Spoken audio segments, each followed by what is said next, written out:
Welcome to the Environmental Transformation Podcast. I'm your host, Sean Grady, and our mission is to bring you interviews with leaders in the environmental industry with the goal of providing you information about industry trends, climate change, future energy, circular economy, regulatory topics, and service providers transforming the industry.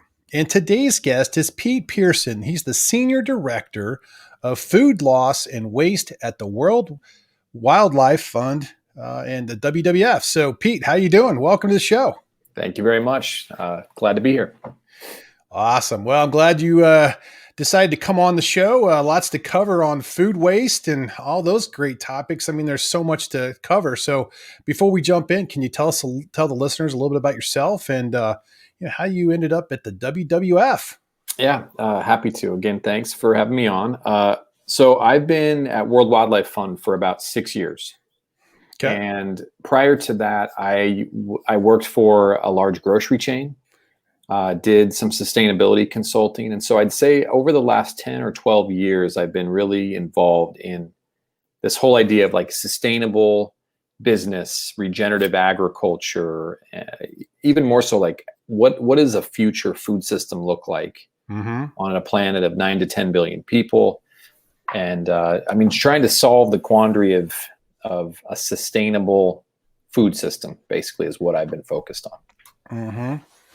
So you've been working at a major grocery store chain, and I guess you saw up close and personal all of the food produce that comes in, or the shelf products that maybe expire and things like that, and probably dealing with those types of challenges.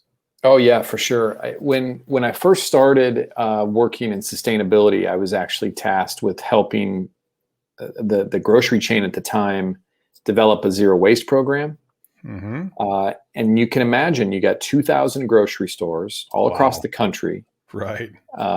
And that's 2,000 produce departments basically that are culling out food every single day, making sure everything looks perfect.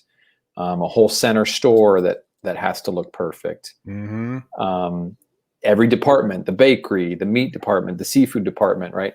There's loss and waste in every single one of those areas. And when you add all that up, just for one grocery chain, that's a lot. And then imagine it across the entire country for all of grocery. And it just gets to be... It's like mind-boggling, isn't it? It is, yeah. It's like, how do we solve this problem? It's too big. Absolutely. And especially, and you have things like COVID that happen. And then you realize the magnitude of things like food insecurity and the fact that a lot of people don't have the money or the availability of healthy food every single day. And, you have lines out the door in food donation lines and food banks. And, you start to ask some really important questions like, what does it take to actually get food to everybody who needs it? Food's a basic human necessity. None of us can live without it, right? Yeah, we got a lot. But it comes at a huge sacrifice, both to the planet and the choices we make in terms of the diets too. That it's all a really big deal how we manage food looking forward. Well, yeah, there's a lot to unravel there. That's like a big onion right there in itself. So before we get too deep here, before we get too deep, tell us about your mission at the World Wildlife Foundation and what types of projects are you working on? Yeah, well, I mean, at WWF, the mission is pretty simple. It's a future where people and wildlife and biodiversity flourish. We recognize that you have to balance the needs of people and biodiversity together. But today we live on a planet where biodiversity is rapidly declining, unfortunately. And so we need to reverse that trend. And so our mission is to try to reverse that trend of biodiversity loss globally and to start to get to a more balanced way of living together between people and nature. Wow. Okay. So then how does the, kind of like your focus on some of the projects? Tell me some of the projects you're kind of focused on, I mean, within that mission. Yeah, absolutely. At World Wildlife Fund, there's now a scientific recognition that upwards of 60 to 70% of the biodiversity loss on the planet is associated to food and agriculture. Okay. And it starts to make sense when you think about it. It's, what do you need to grow food, to have agriculture? You need land, you need space. And so the more that we take away from nature to grow things like the basics, corn, wheat, soybeans, grazing cattle, fruits and vegetables, like that takes a sacrifice of that land, the water, and everything that is required to grow that agriculture, to grow food. And it's not just for food too, I should know. Like there's a lot of agriculture that we grow for things like biofuels, right? Mm-hmm. Ethanol that comes from corn. So it's not just food, but agriculture is the thing that is responsible for a great portion of biodiversity loss. Textiles Because too. Don't we use some, plants and for tech? absolutely. Yeah, that's another Yeah, one, right? absolutely. And so when we grow things, that leaves less room for nature, less room for ecosystems. Mm-hmm. And so at World Wildlife Fund, we have an entire program dedicated to food and freshwater. So I'm part of that food and freshwater team. Okay. Now, some of the projects that my team focuses on start all the way at the beginning. So we look at things like food loss that is happening at the farm level. Okay. And then we follow that loss and that waste all the way through the supply chain. We work with companies like Kroger and Hilton and Marriott in terms of food service at the end. Mm-hmm. We have programs that focus around schools and education. And then finally, you look at like the consumption level, like what happens at consumption level in terms of waste. And then I think where most people's brains think of food waste, they think, okay, what happens at the very end when we have to recycle it or compost it? So we work full spectrum from farm all the way to fork. It seemed to me like some of these grocery store chains could start a secondary business of like compost business. I mean, I so mean, yeah, they've got the perfect source.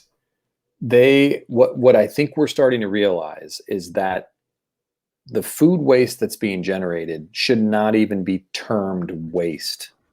It is full of valuable nutrients. Sure. Um, it's full of things that can be repurposed, whether that's for animal feed, anaerobic digestion, Yeah. turning that into natural RNG. Yeah. gas. Yeah. Absolutely. And so I think more and more there's a realization that what it really represents is it's a feedstock Yeah. for something else. And It's a commodity. Right. absolutely. But right Yeah. now, for the most part in the US, we dump it in a hole in the ground. Right. Right. We send That's it to a that's landfill and then it creates another problem, which is methane emissions from the landfill. So we like compound our problems, and if the landfill operators aren't sophisticated enough where they've implemented some landfill gas systems, then yeah, we're losing the ability to capture that methane. yeah, Um, absolutely. yeah, Yeah. I'm going to divert. I'm going to tangent here a little bit. I watched a show on YouTube a while back, and it was about this couple who says we're gonna totally live on waste, food waste products that are like unused or disposed of food from grocery stores and wherever. And they said we're going to live like this for the next couple months. Yeah. And I mean, they were dumpster diving basically, right? At every grocery store chain that they could find. And the amount of good food, I mean, literally really good food that they were able to, seize out of these dumps. Now, granted, didn't quite meet all the nutritional values they probably really needed because, they'd find boxes of chocolate or, yogurt or pudding or something that, they got some other nutritional things in there too, obviously breads and stuff. But they were able to live literally, you know, cost free didn't have to buy food at all, and they survived because of the food waste. That it was good food. I mean, they were actually giving the food away to other people because they had so much of it. Yeah. And I was like, wow, okay, so there really is a pretty good sizable problem here. That I'm surprised there aren't programs in place with some of these bigger food chains that as soon as the product becomes quote unquote, I guess, past the expiration date, when technically it's probably still good, that they don't have another separate program that's like giving this stuff away to food banks constantly. Yeah. I mean, maybe there are, and I'm There assuming there are are. I'm actually. assuming there are, right? But Yeah. like, Yeah. why is it more prevalent? Why is it more known? And why is it, helping drive down the food waste situation? Yeah, I think in fairness to the industry, I don't know of many chains now that don't actually have a good food donation program. Most of them do. That's good. Yeah. And I think there is a lot more education now on things like date labeling than there ever was.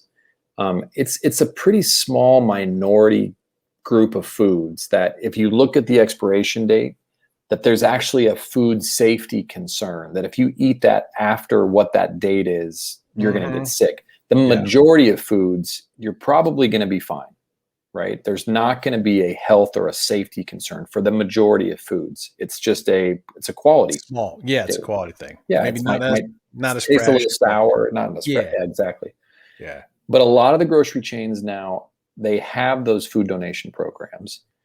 I think where it gets tricky is what you're doing in some cases is you're trying to donate product where you have a very small window of life left in it, right? Hmm.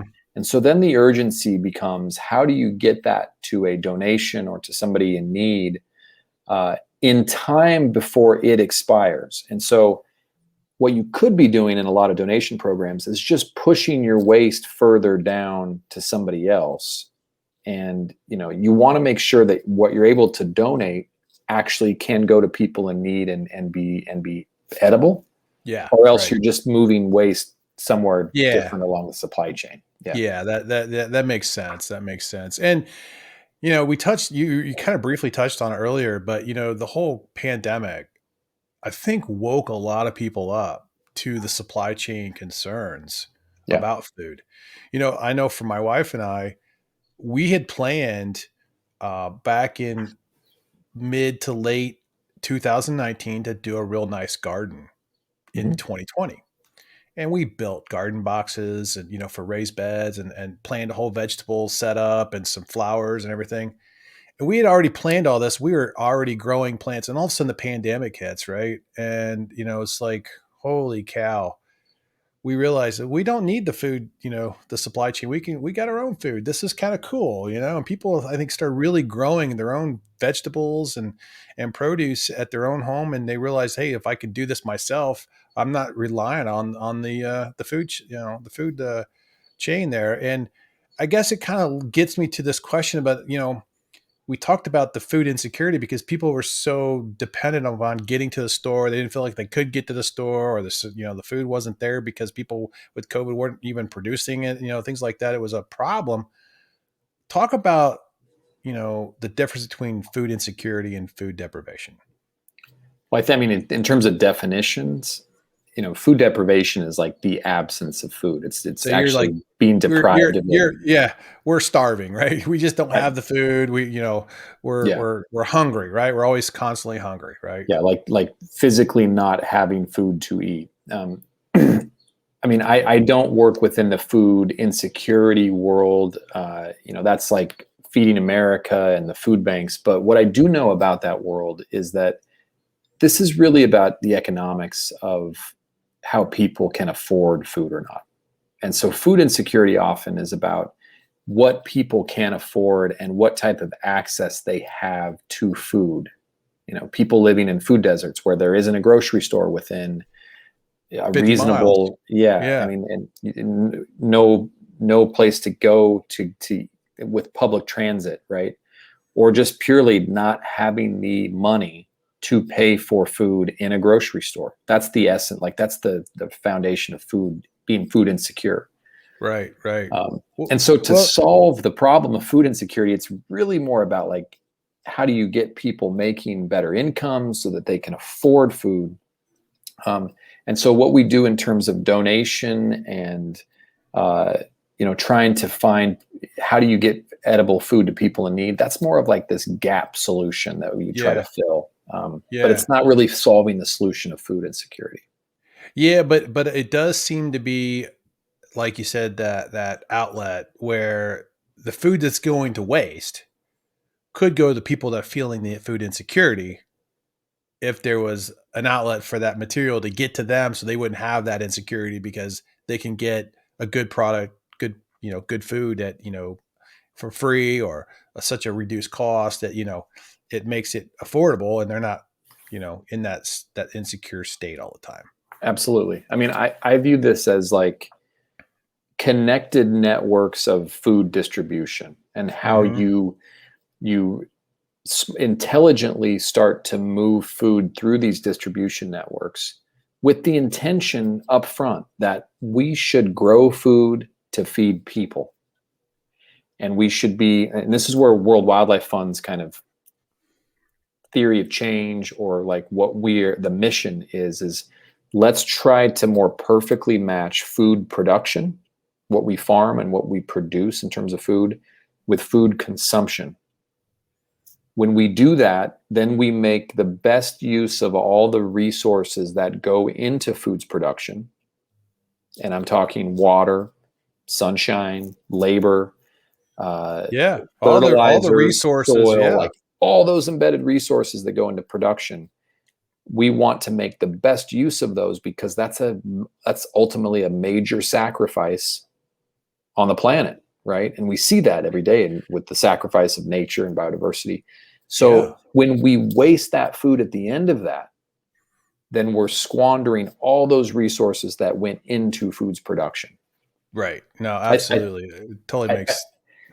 I saw some stat actually, because you're always keeping up. Like, if you look at this problem globally, if you took the wasted and lost food globally and you grew that on a farm, it would be almost the size of China. That farm, the resources, the land represented would be.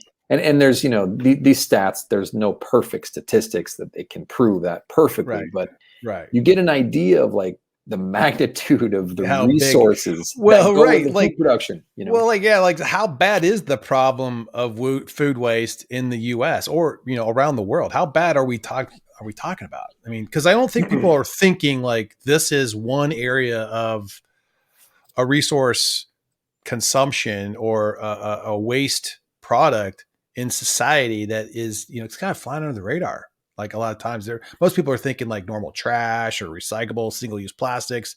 They're not thinking food. Yeah. I think the thinking is like, we just change straws and that solves a lot of the problem. Like, I think and it's right at the top, Sean, like we had talked about. It's a recognition that if you want to help save what is happening on this planet, like, you have to recognize that the majority of our resources go into food production. Mm-hmm. It's a huge sink. Like, it's on par with energy and cars, like everything that you would think about, like climate change. The food and the food production system is a major place where all of our resources go. So you start from there. Then you look at in the United States. So there's a great nonprofit called Refed, and they put together something they call the Insights Engine. And if you just go to Refed, REFED, Insights Engine, you'll see all these great statistics they've estimated. So it's around 80 million tons of food surplus or waste in the United States. 80 million tons. Now, you put that in perspective, and it's in terms of a farm, the size for the United States, it's like 3/4 the size of California in terms of the resource and the land use needed just to grow the food that we waste. And then I think another sad part about the US is they estimate that around 27 million tons goes into a landfill. And so what we do then is we use all these resources to grow food. Then we bury it under the ground and we landfill it. And then that creates methane through anaerobic digestion, which again adds to greenhouse gas emissions. And so we just continue to compound this problem. Well, what are some of the biggest culprits, contributing to this food waste problem? I mean, we talked about, keeping up with supply and demand, right? And it seems like we're producing more than we're consuming. And then we're also consuming more resources than we need to consume because we're not consuming all the food. And what's the biggest culprits? Is it just big ag business? Is it, is it, capitalism in its sense because of the, you know, food industry, I mean, I don't know. I'm just kind of throwing out there. I'm just kind of wondering where do you think the biggest contributors are? Well, I don't think it's not ill intent by any actor in the supply chain. I Yeah. think it's a product of a culture now globally that has high expectations in terms of what we want to eat every day. Mm-hmm. Right. Um, and with that comes a real need to be able to meet that demand, to grow your business around it. And therein lies retailing and food service and restaurants. Like those are all going full tilt. I think culturally, we have ingrained a way of thinking that waste is just an inevitability of the process of consumption. We've just gotten complacent with it. And we see waste as something that it's like a fixed cost in business. It's okay and there's nothing we can do about it. And so I think we need to disrupt that complacency. There is no reason why a business should tolerate waste of any kind, whether that's waste of electricity or waste of water or waste of food. Like we have to put these things in the same impact categories together. And you've started to see that more and more with electricity usage and energy usage. And food waste should be in that same category. Like as a business, whether you're a restaurant, a retailer, your goal should be trying to reduce how much food waste you generate. And oh, by the way, that's going to reduce your waste disposal bill, right? Yeah. I mean, well, you gotta think, the food waste in an individual home if we can address that area of the I guess the piece of the pie, so to speak, right? Like all us individuals, we start to manage our own food waste. Don't buy as much food as we're overbuying at times, or if we do, let's recycle let's compost that food waste and use it instead of sending it to the landfill. I mean, there's a lot of that opportunity out there, and if we all started thinking like that, we wouldn't be wasting. I mean, I can remember, as a kid, make sure you eat all the food on your plate, and I think nowadays, as society, we've gotten so used to fast food society. Yeah, I mean, you're fast probably right. food, it's like, hey, we got to have it something fast, easy. We don't want to sit down and make meals, prepare meals. I mean, it's not as often as you would think back in, say 20, 50, 50 years ago. Right. So, there's the culture's grown in that direction. And I think we've gotten so accustomed to so many luxuries that I mean, even my generation, like I grew up, I was born in the 70s, grew up in the 80s, like it's abundance central. I mean, Yeah.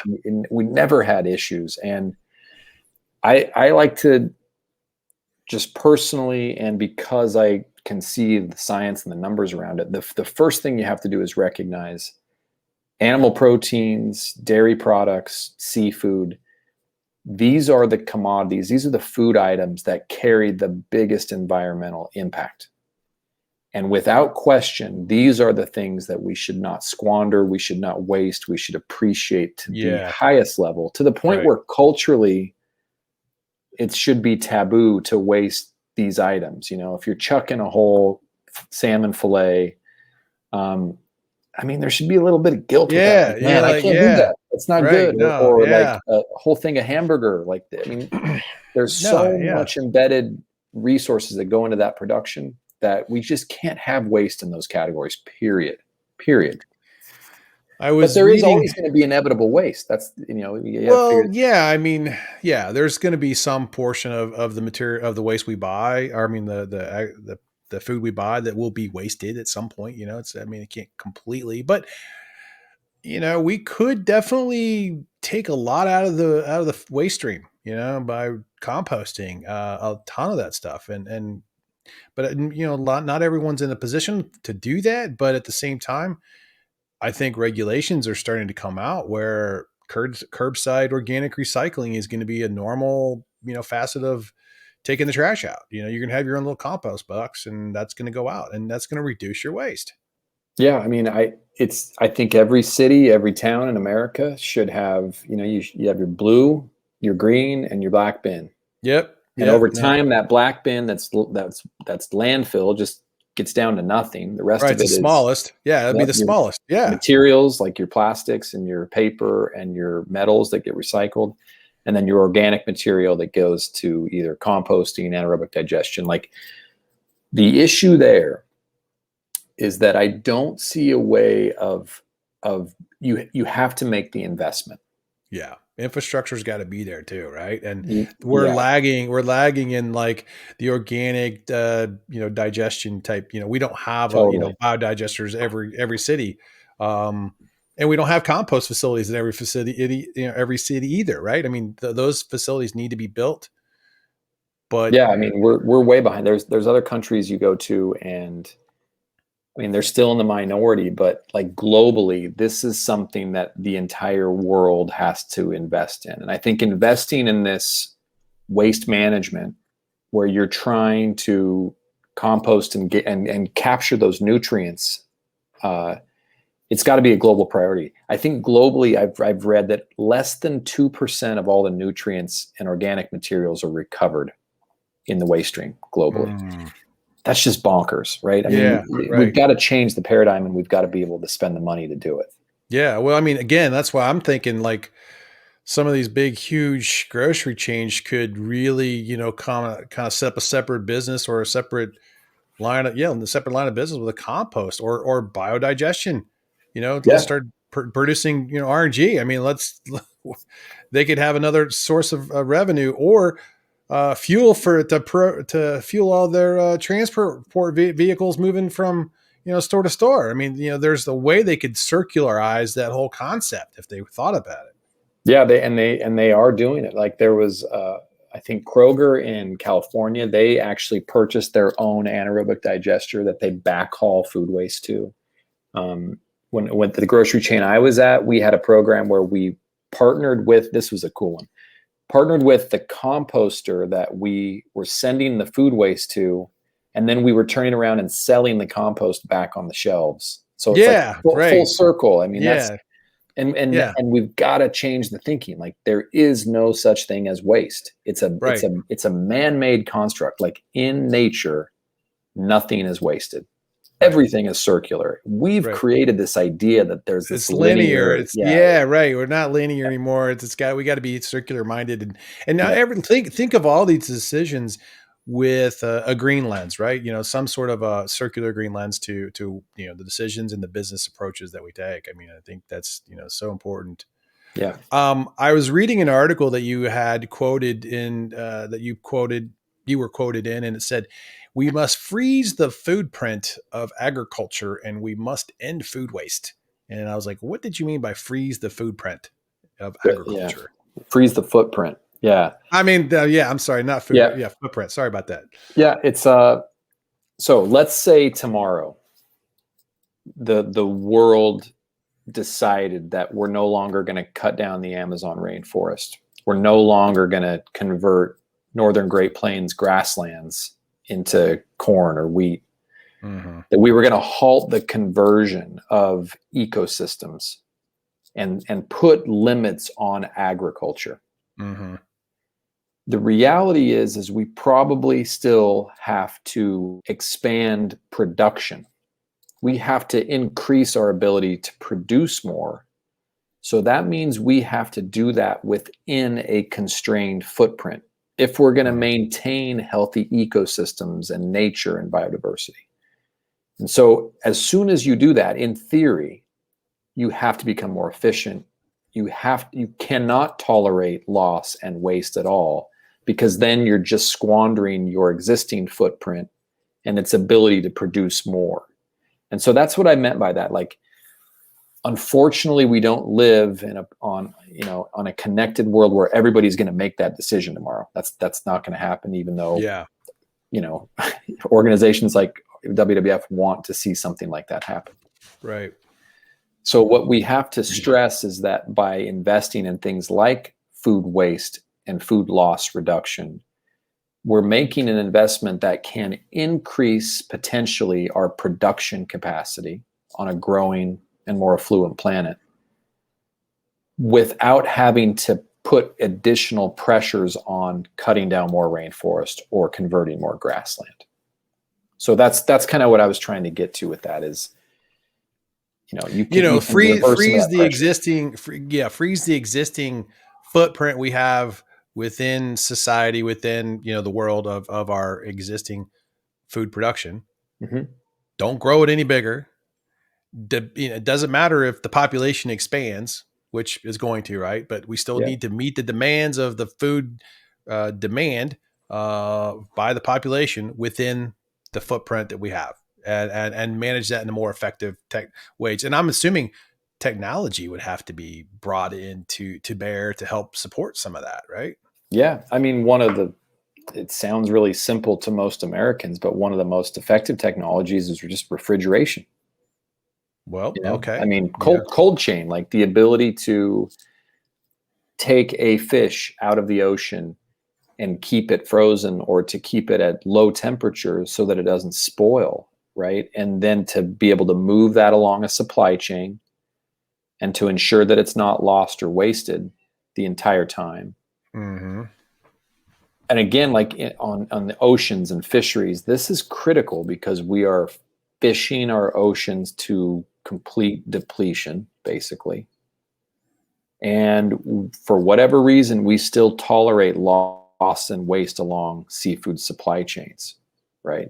Again, like if you're dealing with a finite resource and you know that it can only regenerate itself so much, but you continue to pull more out of it, and at the same time accept waste levels that are really high. That's just, again, that makes no logical sense for a system that you want to make sure is sustainable over generations, right? That's just like cutting your hand off, right? I mean, it's just not completely. It's not too smart.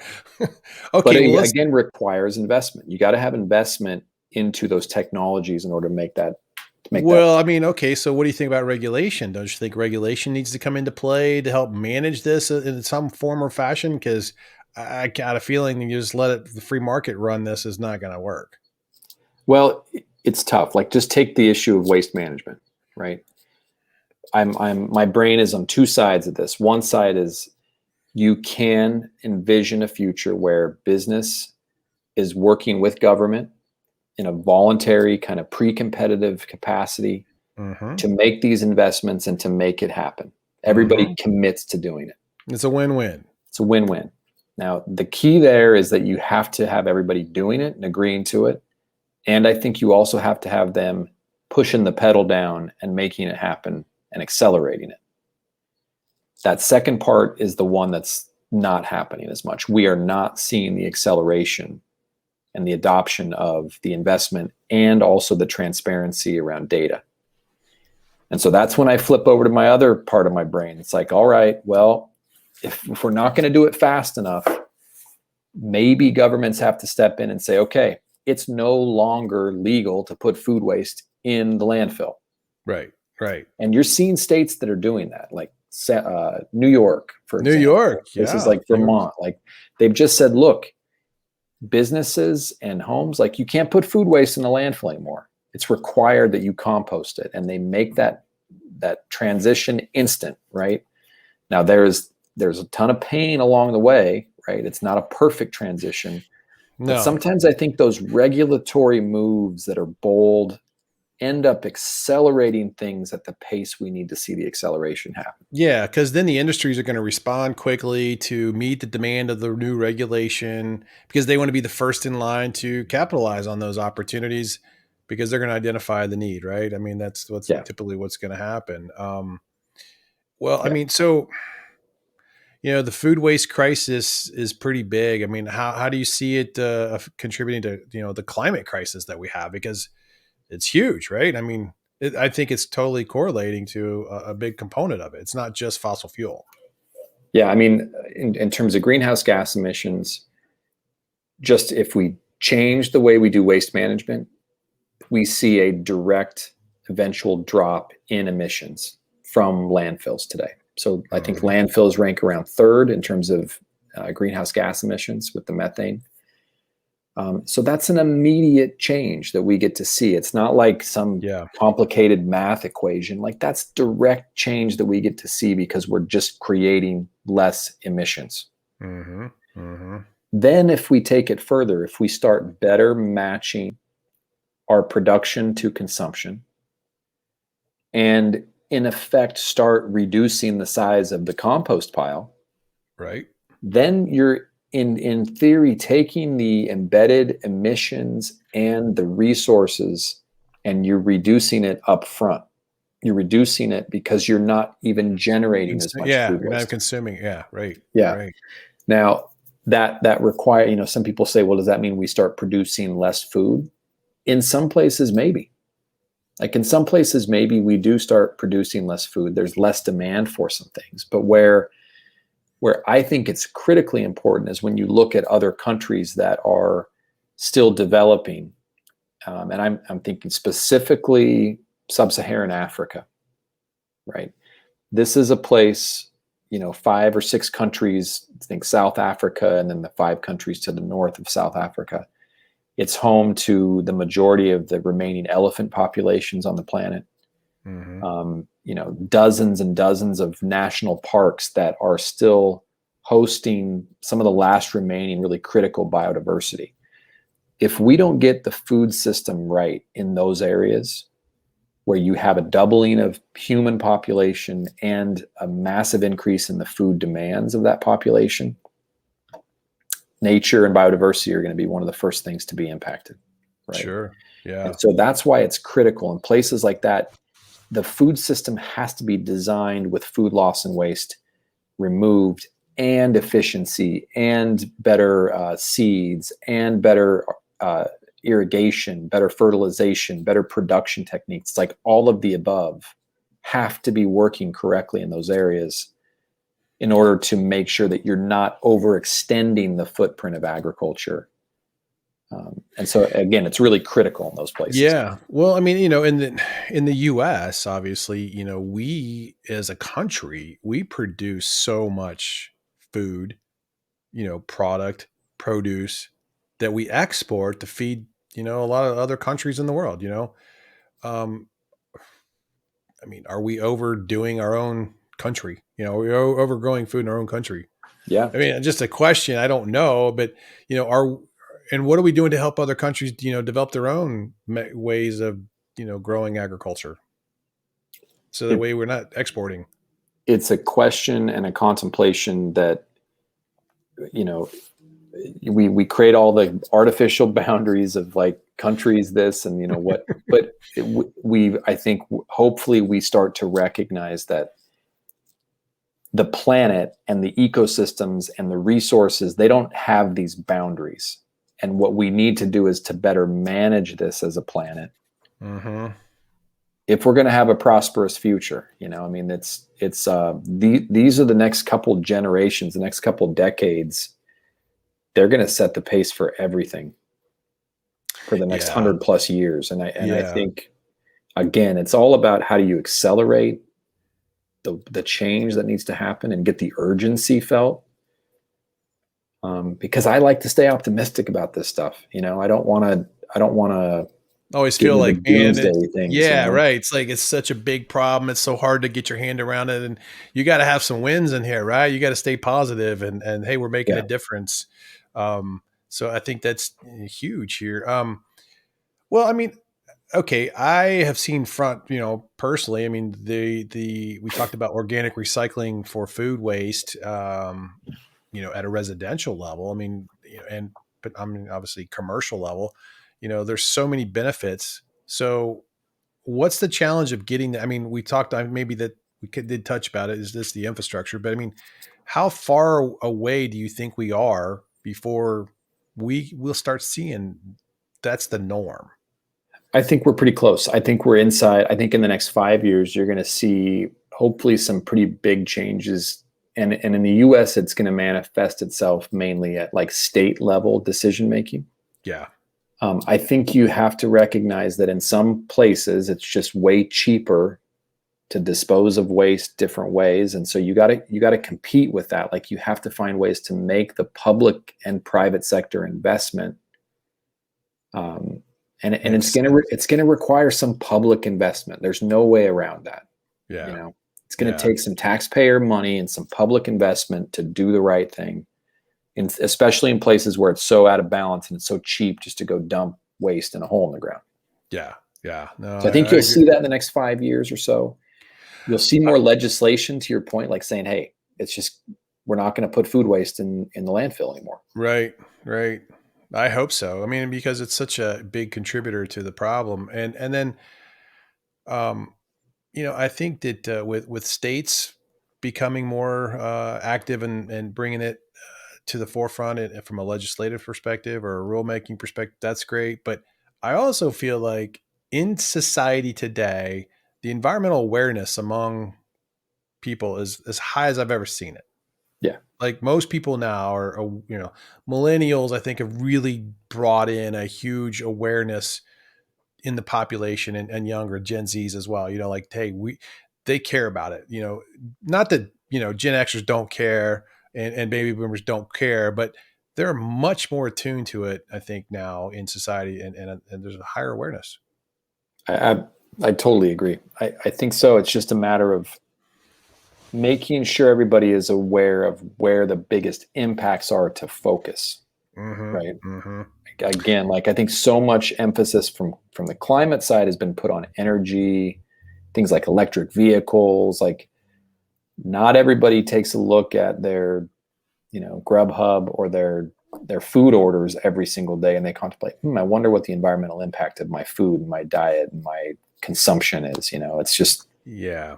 And I think if there's anything to leave your audience with, it's that I'm not being preachy, but it's the food that you eat is one of the biggest things that is impacting the environment.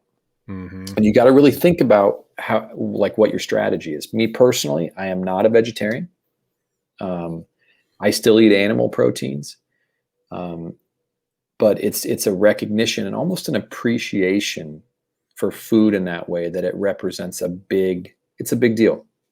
Yeah. Like, you're more aware of, the impact that your consumption is having on the environment. And maybe you eat just a few less protein meals and more vegetable meals. And, that way it's, having a small impact. I mean, I'm not a vegetarian either, but, I eat, my daughter is, and I, get a lot of benefit from some of the recipes and ideas that she's, say, Dad, you need to really kind of, eat better. Yeah. I'm like, yeah, okay, you're right. I'm getting older. I need to eat better. That's good. And I agree. But, well, and having a war on waste, like a cultural war on waste, again, it's really nice working on an issue that isn't partisan. yeah, everyone should have a fight in the game on this one, right? Totally. Not instead of being, there's not parties here. I mean, it's all Totally. one issue.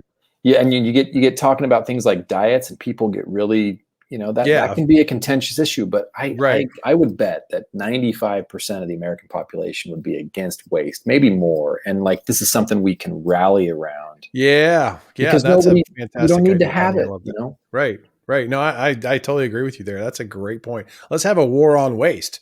Right. Yeah. Let's start the war on waste, and then everyone will jump on and, get a stake in the fight here. I mean, it's good. Well, talk a little bit about the collaboration platform you all launched recently and how it's been received. Is this the Pacific Coast Collaborative? Yeah, I think so. Yeah. Because you're kind of involved with some Pacific Coast. Talk a little bit about that. That sounded like it was pretty interesting. It's cool. So what has happened is the states of Washington, Oregon, and California, in addition to British Columbia, so it's crossing country boundaries. Yeah, right. They made the commitment to reduce food loss and waste in alignment with the Sustainable Development Goals globally. Right. And what's really neat about that is they said, okay, let's do this across state boundaries. Let's start to implement best practices and actually food waste reduction measurement and innovations. But let's commit to the measurement of the problem first and then try to see a measured reduction over time. I think this is going to become a model that now other states can adopt. They can take a look at what each state is doing and they can learn from that and they can adopt it. Because it's not easy. I mean, again, like, we just throw this stuff out. Nobody's actively measuring it. Nobody's quantifying it. And so that just in itself, measurement is a very, very important part of this, understanding how much you generate. And what's unique about this, again, is that the states are actually investing in it. Usually some of these programs, they come with, it's a feel-good ambition and no money to do it with. Right. But California, Oregon, and Washington, they're actually investing into it. And they're investing into the infrastructure to see that their cities and their towns are doing things like compost and trying to build in that measured reduction to it. So again, very hopeful. Like, once 3 or 4 of these states start to figure this out, Vermont, New York, there'll be others starting to the same kind of business model or practice and take on some of those ideas and implement them at other places. That'll be great. So the idea is to track the amount of food waste that is being produced in the various states from the various sources, and to collaborate and collect all this information for basically benchmarking. Is that what we're kind of, that's it. Basically benchmark. And then are you going to use that data at some point to do some, back calculations of, greenhouse gas impact, resource consumption challenges with, or, loss, that kind of stuff as it relates to the amount of food waste generated? I mean, absolutely. I mean, the goal is to see a 50% reduction. Okay. And then what you want to show is that measured reduction over time. And then you can absolutely start to calculate and estimate what the greenhouse gas impacts would be. Because the Pacific Coast Collaborative, the ultimate goal of that is to see a climate smart economy, right? To see an overall reduction in greenhouse gas emissions. Food waste is one pillar in that entire strategy. Right. Yeah. So this is a long-term play, right? I mean, it does, because food reduction and watching those metrics go down, it's going to take time, right? Yeah. So you're benchmarking now, and then, say 5, 6, 10 years from now, you'll start doing updates or 2 years. I don't know what the cycle is that you're going to be evaluating the data, but maybe annually, but that'll be part of the process here to track that. Yeah. I mean, I think a good goal would be in the next 5 years to have enough pre-competitive acceptance, like between businesses and government, that we are going to start tracking this and actively reporting data on waste. There should be nothing competitive about waste data, period. Unless you're the technology that's trying to collect the data. I could just throw that out there. I get it. I get it from the business side. Like, there's reasons why you want to keep data confidential, but there's also ways to like aggregate and anonymize it too, right? Sure. So you don't have to call out grocery store XYZ and have their exact data. No, right. But we need to have that transparency. We need to have the free flow of information be really that's paramount. Right. Without the free flow of information and transparency, then you don't have anything. Well, so we talking a little bit about this collaborative and collecting this data. Where do you see technology helping solve these food waste problems or food waste insecurity and stuff like that? I mean, what's your thoughts there with technology? Well, I mean, I think there are more and more there's more and more sophistication around production and consumption matching. Now, what I mean by that is, you go into a grocery store today and it's just it's a sea of food that is from all over the world. And to some degree, the ordering and the forecasting for what product is in the store, it's not as sophisticated as it probably could be, right? And so I think inventory management can be probably a lot better, and that will reduce the amount of waste a store generates. Now, take it one step further. You and I guarantee, have food patterns. Oh, yeah. right? Our family has a pattern of the things that are in our fridge, the things that we buy. Sure. Yeah. I mean, imagine if every American had that pattern where That's you could like share that in an anonymized way, but it would like then inform the actual food that we need to have produced, right? Yeah, that's like AI, man. That's all AI. That's what that is. I mean, It's a they little know bit. your they know your purchasing patterns, right? They know you buy, a loaf of bread, a gallon of milk, a couple, dozen eggs every 2 weeks. I mean, before you know it, they're like, "Hey, Pete, is this what you want to order this week?" You're like, "Yeah, sure, boom," and it's going to get dropped off at your doorstep. But it's AI, and it's all this, like you said, this inventory management. Yeah, because you're right. Like, okay, so for instance, in some of the line of work I've done in the past, where in the automotive business, like the automotive makers, they've got their assembly lines running, right? Mhm. And they're producing these cars, right? Well, all of a sudden, if you go over to across the street to the factory where they're producing all the headliners and the seats and stuff, they got a running counter over there telling them how many trucks and cars are being built over here that they need to keep up with their production, and they're controlling that whole supply chain and production through that whole inventory management. I mean, Absolutely. why couldn't this be done in food, right? I mean, like, hey, Not we only just why ordered. couldn't it, yeah, not only why couldn't it, but maybe we can't even afford to have it be part of it in food looking forward. That's, I think, the biggest question. Right, like, we cannot afford not to have it as part of the Right. equation, right? Yeah. Totally.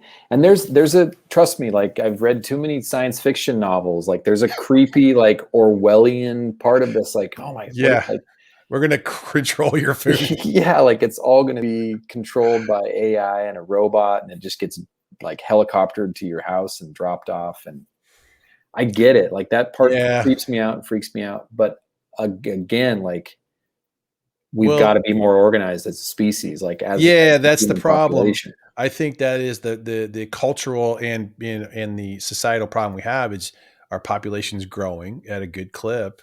We're going to end up consuming so many resources that eventually either we don't have enough, or we burn up the ones we have and we waste them to the point where we're, like you said, we're cutting our hand off when we don't need to, and we making problems for ourselves. And this is what I think really at the crux of the matter. That's where we are today. Yeah, completely. I mean, and it's one of my mentors at WWF has always said it's not just about population increase. It's also the fact that you could have 5 billion people in the middle class by 2030. In the next 10 Yeah. years, Yeah. Decade. that middle class, guess what happens is consumption rates go up on all Yeah. things, and Oh yeah. especially on food. Like everybody wants a cheeseburger, everybody, and so that again, we're coming to the point where there are limits Yeah.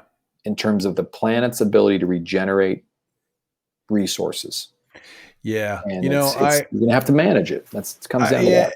and I think this idea of food insecurity is going to be a bigger challenge. I hadn't even thought about it in that way, but as we grow 10 years from now, don't you think the food insecurity because of these resources are going to be the limiting of the resource going to be a bigger issue? I mean, it's like, oh, I can't get to the food. I don't know. I don't have enough food for me. I mean, if we don't tackle these issues now, I think that it's going to continue to grow. Yeah, I mean, we have to be prepared. We have to have smart systems that can redistribute food, that can bank food, that can do a better job of being prepared for disruptions, right? Yeah. And there has to be an appreciation for the things that cost us the most, Right. that have the most environmental footprint. I think again, and those are animal proteins, dairy products, things like that. So from the food perspective, we know it's a big problem, and it's a big resource suck on our, society and our, agricultural and our nature. Um, we need much better infrastructure to address the problem. Obviously, education. We haven't really touched on education. Where do you see that being a big I guess, support or, a tool to help bring more awareness? Because Yeah. are we really doing enough in that area of just educating society that this is a big problem? I'm kind of feeling like we're not. Well, I mean, one of the areas that I'm hopeful in is we've developed an entire curriculum for schools Oh, and okay. school cafeterias. And so one of the taglines that we've borrowed from people like Melissa Terry and others that have been educators in school cafeterias is let's turn the cafeteria into a classroom. And let's put some environmental like education into the cafeteria to talk about things like healthy and sustainable diets, the reduction of food loss and waste, so that when you're going K through 12, that new awareness is part of your day every day. Yeah. No, I Because like that. for older adults, like how this gets, like we get set in our ways and things don't sink in as much. But if we start creating a new culture of this in the youth movement and embed this way of thinking about food into our education system, before you know it, the kids grow up and they're out of school and they're going to college, and that happens faster than we think. I think we could start to see really big changes if we put it into education right now. And we Yeah, need no. to right now. And so that's Yeah. another big area. Well, and unfortunately, in large part of most of the kids in schools today, I mean, the school is where they're getting their most nutritious meal. It's Yeah, not usually the home as much as you would think, right? So totally. we definitely need to do a good job there for sure. That's a good point. Yeah. We call it And, it's called our Food Waste Warrior program. And okay, it's on our website at WWF Food Waste Warrior, and a whole suite of curriculum and materials for K through 12 education. I love it. That's awesome. Well, where do you see the food crisis in the next 5 to 10 years, Pete? I mean, I think we start to get a better handle on things like waste. I think you're going to start to see investments at state and maybe even federal on waste management, measurement, reduction, state programs like the Pacific Coast Collaborative, getting steam and accelerating across other states, even other Hmm. parts of the entire world. Hmm. And I think there's going to be the optimistic side of me says, without question, there's going to be a much greater appreciation for how food systems can be not only a big problem in terms of climate change, but they're going to be regenerative. Like we're going to be starting to see how food systems can be regenerative for the environment Circular. Yeah, let's and get that circular circular. approach. Yeah. It's going to require maybe some diet modifications, not having everything we want all the time, maybe. It's going to require that we're circular in our thinking, but so much of how the positive stuff is going to change is going to be based around food systems. Yeah. Right. Yeah. No, this is good.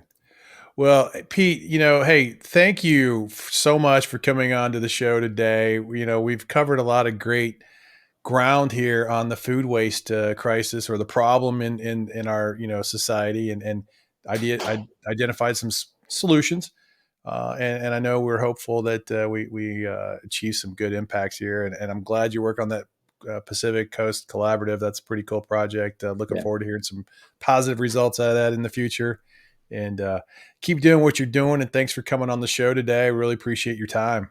Yeah. My pleasure. Thanks, Sean. All right, appreciate it. Bye.